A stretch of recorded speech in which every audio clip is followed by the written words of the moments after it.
అందరికీ నమస్కారం. నా పేరు శ్రీనివాస్. మీరు చూస్తున్నారు శ్రీనివాస్ సోషల్ గా యూట్యూబ్ ఛానల్. ఫ్రెండ్స్, ఒక్కొక్క లైక్ ఇచ్చి నన్నైతే సపోర్ట్ అయితే చేయండి. నా వీడియోస్ ఏమన్నా మీకు ఏమైనా నచ్చితే, నా ఎక్స్ప్లెనేషన్ ఏమన్నా మీకు ఏమైనా నచ్చితే నన్ను సపోర్ట్ అయితే చేయండి, సబ్స్క్రైబ్ అయితే చేసుకోండి. ఇంకా మంచి మంచి వీడియోస్తో మీ ముందుకైతే వస్తా.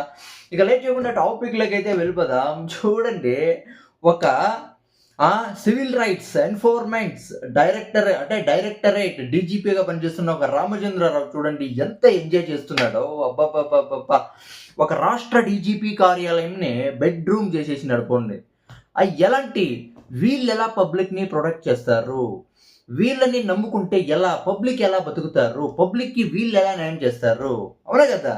ఇలాంటి దరిద్రమైన పనులంతా ఒక డీజీపీ కార్యాలయంలో, ఒక రాష్ట్ర డీజీపీ కార్యాలయంలో చేస్తూ ఉన్నారంటే వీళ్ళతో అడిగే వాళ్ళు లేరు. అంటే తెలిసినా కూడా ఎవరేం పీకుతారులేనే ధైర్యంతో. అసలు మాతో అడిగేది ఎవరు, మాతో మాట్లాడేది ఎవరు? ఎవరికి ధైర్యం లేదు. మాకు ఇష్టం వచ్చినట్లు మేము చేస్తామని వాళ్ళైతే రెచ్చిపోతూ ఉన్నారు. ఒక అత్యాచారం చేసిన మహిళలకి ఎలా ప్రొటెక్ట్ చేస్తారు వీళ్ళు, ఎలా ఆదుకుంటారు? వాళ్ళనే కావాలంటే పడుకోమంటారు. దానికి రెడీ అయ్యేది ప్రభుత్వ కార్యాలయంలో పనిచేసే ఒక మహిళతో ఇలాంటి పనులు చేసినాడు. అత్యాచారం చేసిన వాళ్ళతో కూడా వాళ్ళతో కావాలంటే పడుకోమంటారు ఇలాంటి పోలీస్ ఆఫీసర్స్, అవునా కదా? ఎంత దరిద్రం చూడండి. వాళ్ళెవరో వీడియో తీసి సోషల్ మీడియాలో పెట్టినారు. అసలు ఇది ఒక్కసారి చేసినట్లేదు, చాలా సార్లు చేసినట్టుంది.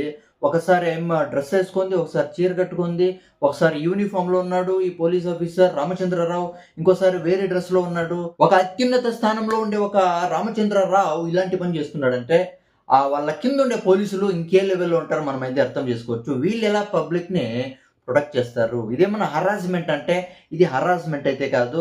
వాళ్ళిద్దరికి ఇష్టం వచ్చి చేసుకున్నారు ఈ పని, అవునా కదా? ఒకసారి దొబ్బుకుంటాడు, ఒకసారి హగ్ చేసుకుంటాడు, ఒకసారి చీరలో చేపెడతాడు. చూడండి ఎంత దరిద్రం. అది ఒక రాష్ట్ర డీజీపీ కార్యాలయంలో ఒక మహిళ చీరలో చేపెడతా ఉన్నాడంటే ఒక రామచంద్రరావు ఎంత చట్టాల్లో రూల్స్ ఎంత దరిద్రంగా ఉన్నాయి, ఎంత వీక్గా ఉన్నాయి మనం అయితే అర్థమైతే చేసుకోవచ్చు. ఈ వీడియోని ఆయమ్మ మొగుడు అయితే చూసింటాడు, అవునా కదా? మొగుడు చూసి ఆయమ్మకి బెండె తింటాడో లేకపోతే ఆయమ్మే అంటే వాడే ఇలా చేసుకొని పర్మిషన్ ఇచ్చాడో మనకేం అర్థమైతే అయితే ఉండలా. ఇది సీఎం సిద్ధరామయ్య దగ్గరకు అయితే పోయింది.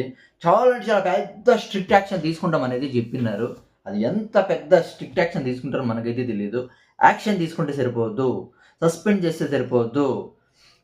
చేస్తే సరిపోద్దు. వీళ్ళ నుంచి లైఫ్ లాంగ్ ఆ జాబ్ నుంచి తీసేయాల.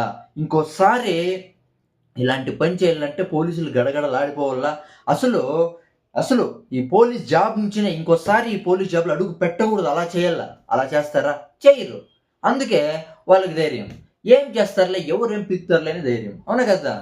ఇప్పుడు ఆ రామచంద్రరావు ఏమని చెప్తా ఉన్నాడంటే, ఇది నేను చేయలేదు, ఎవరో మార్ఫింగ్ చేసి ఎడిటింగ్ చేసి ఇలా క్రియేట్ చేశారు, ఇది నిజంగా నేను చేసింది కాదు అని ఆ మహానుభావుడు అయితే చెప్తా ఉన్నాడు. ఈ రామచంద్రరావు ఎలాంటి వాడు అంటే, ఈ రామచంద్రరావు కొడుకు గోల్డ్ స్మగ్లింగ్ లో ఒకసారి అరెస్ట్ అయితే ఉంటాడు. చూడండి, గోల్డ్ స్మగ్లింగ్ లో అరెస్ట్ అయినాడంటే చూడండి ఇక డీజీపీ పరిస్థితి ఎలా ఉందో.